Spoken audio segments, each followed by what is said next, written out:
Hello and welcome back to the channel. In today's video, we're going to be talking about something that I probably should have talked about at the beginning of the series.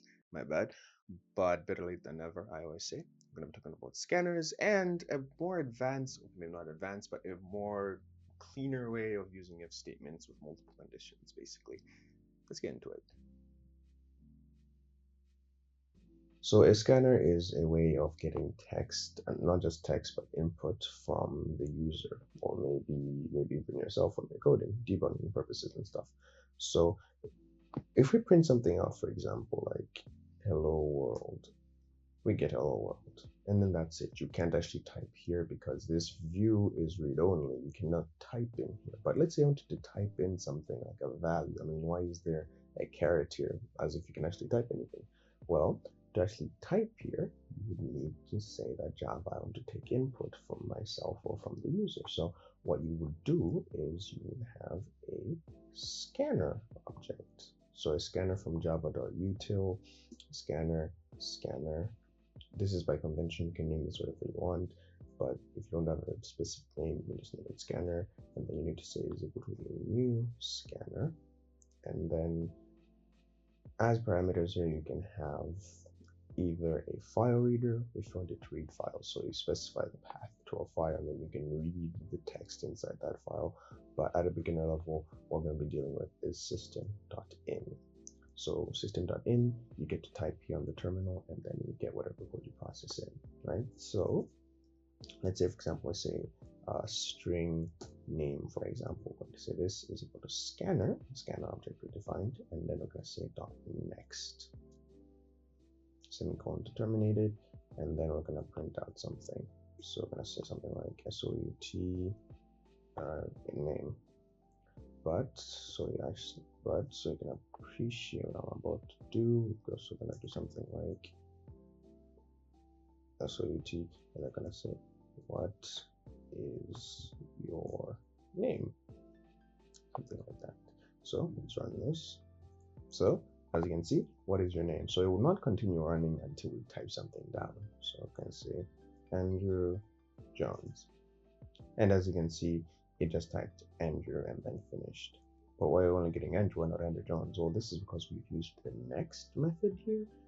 Next only gets the word, the first word that is here. So it's useful whenever you're trying to just get a single word from a user. So maybe they're typing out an entire sentence. You're just going to take the first word. It's pretty cool. If you want to take the entire thing, you're going to have to use next line. Andrew Jones.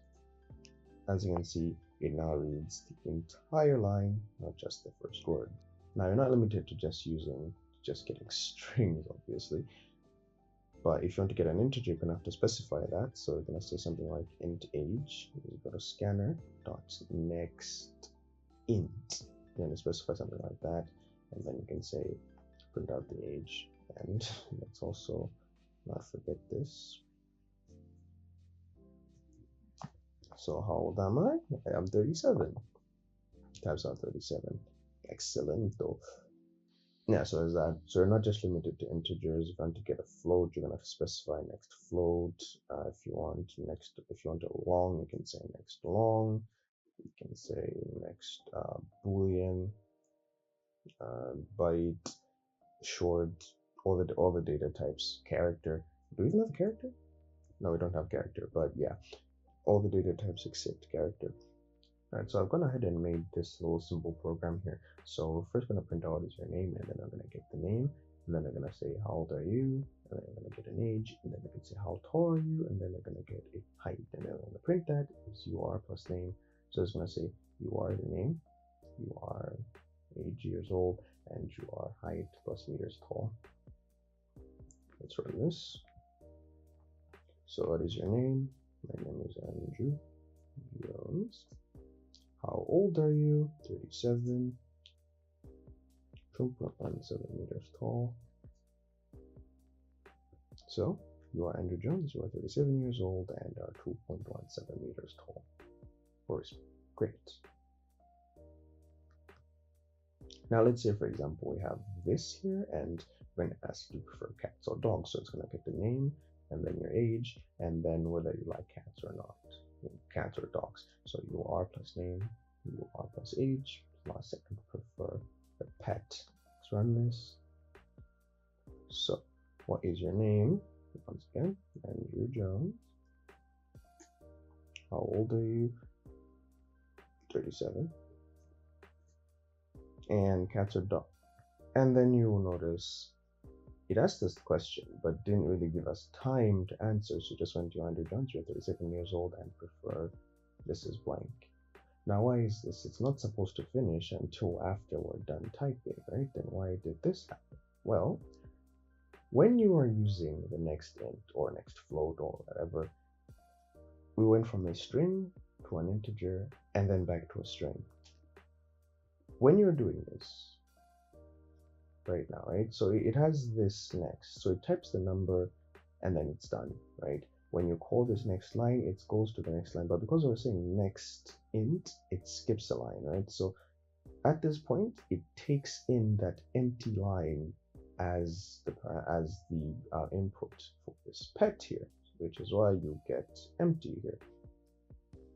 So basically what you would want to do for this is you want to say scanner dot next line after calling your integer method here. And what this does is it registers that new line, skips that new line, and then goes on to the next. So if we now run this, so that is your name.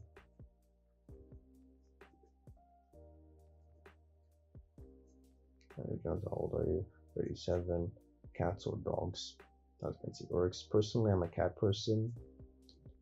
So as you can see, you are Andrew Jones, you're 37 years old and prefer cats. So this is something that you're going to need to do when you're moving from another data type back to a string.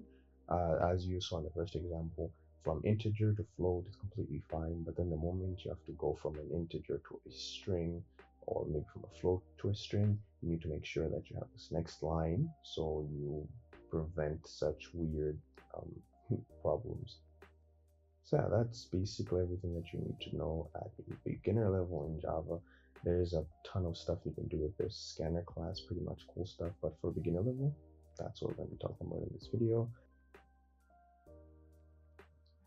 Alright, so I have this, for example, we want you to type in a day of the week. So 1 being Sunday, 2 being Monday, 7 being Saturday, all that good stuff.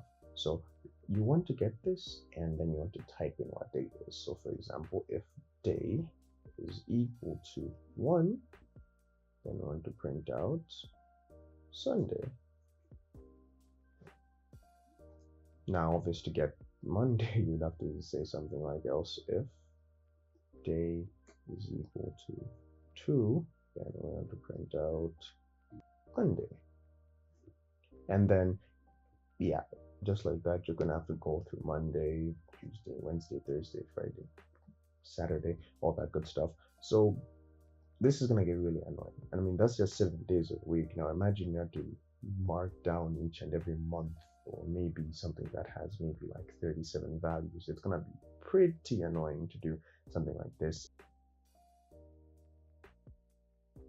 So what you would do in that situation is you would have what we call a switch case, which works pretty much the same way this does, except it's a lot easier to manage. So we're going to use our same day object. So what you're going to do is just type switch, and then here you're going to need to pass in the variable that you want to check. So we want to check day. We want to check what is the value of day. Now we have these two things here, and in here is where we can have a code. So we're gonna have cases. So we're gonna have a case like this. So we're gonna say case, and then we're gonna say if the case is 1, you're gonna do this. This is called the arrow operator. So it's a hyphen with a greater than symbol. So UT Sunday. If it's 2, it's gonna be Monday.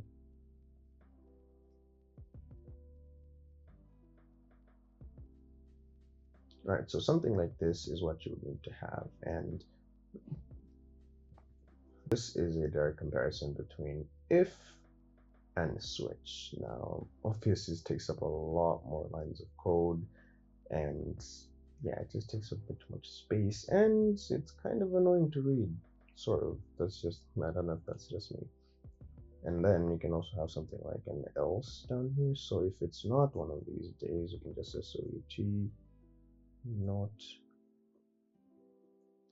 a valid date, for example. So something like this, yeah, Java developers found it very annoying to deal with stuff like this. So this is why they devised the switch. So here, to get the else, you just have something like default, and then you can actually print out not a valid date.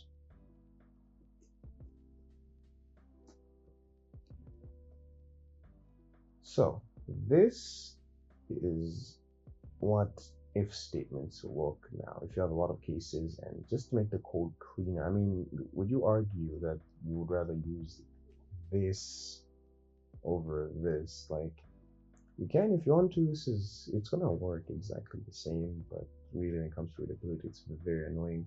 This is very clean, stuff like that. And like I said, they both function the exact same way. So let's run this. So right here, we're just gonna type something like 6. And as you can see, they both return Friday. So like I said, they work exactly the same, except that when it comes to readability, in my opinion, I think I prefer this. Alright, so now let's say you have got a method, for example. So it returns a string, we're gonna say, and then takes in an int day. And now you would like to return a string, but not just any string. You want to return one of these. So you're in luck because you can and you are allowed to return switch day, and then basically you can have the exact same code.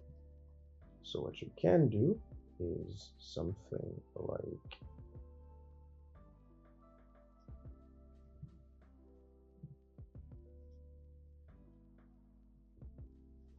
so you can have something like this, and then you have to have a semicolon at the end because this is a return statement. So you can have, so this also needs to be terminated by semicolons. So what we can do now is go over to here, and then we can say day of, okay, this needs to be static. Remember, static methods also only work in static, in other static methods. So day of the week, and then we can get our day variable there. We still have to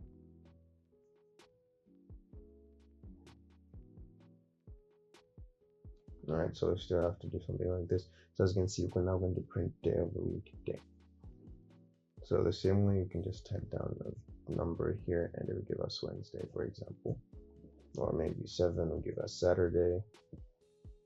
Or if you just don't pass in a value that matches, you get not a valid day. Day, okay, don't mind date, not valid day. So yeah, that is how you would do it. Alternatively, if you don't want to just make it easy for them, you can have an exception here, throw one of those errors that Java throws around.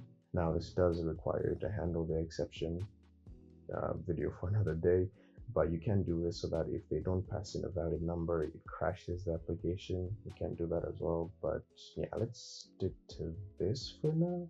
I'm sure I've touched on just about everything that you can have. Oh, except the fact that if you're doing it in a method like this, well, you need to make sure that all strings, you can never return something else here, all right? Because you've specified that you want to return a string, you need to make sure that all of these are strings. While if you're using it in a void method that doesn't return anything, you can return integers, strings, whatever you like generally. And to prove a point, I have just reversed the back time, so you don't just have to print out of void methods like this. You can actually have a new object. You can actually have like a new array list object. It actually doesn't matter if you're in a void method. However, if you're using it in one that returns, you need to make sure it actually returns the same return value. Alright, so that will go and do it for this video. I really hope you guys learned a thing or two about scanners and switch cases. And this is probably the final video on the basics of Java, like data types and understanding the core Java. Next up, we're going to be talking about object-oriented programming concepts such as encapsulation, abstraction, polymorphism, inheritance, probably in the next video. But yeah, I really hope you guys learned something. Leave a like if you did. I kind of put some amount of work into these videos, so your subscribe would be very much appreciated. Notifications on so that whenever I upload the next video, you don't miss out. And with that being said, I hope you guys have a great one.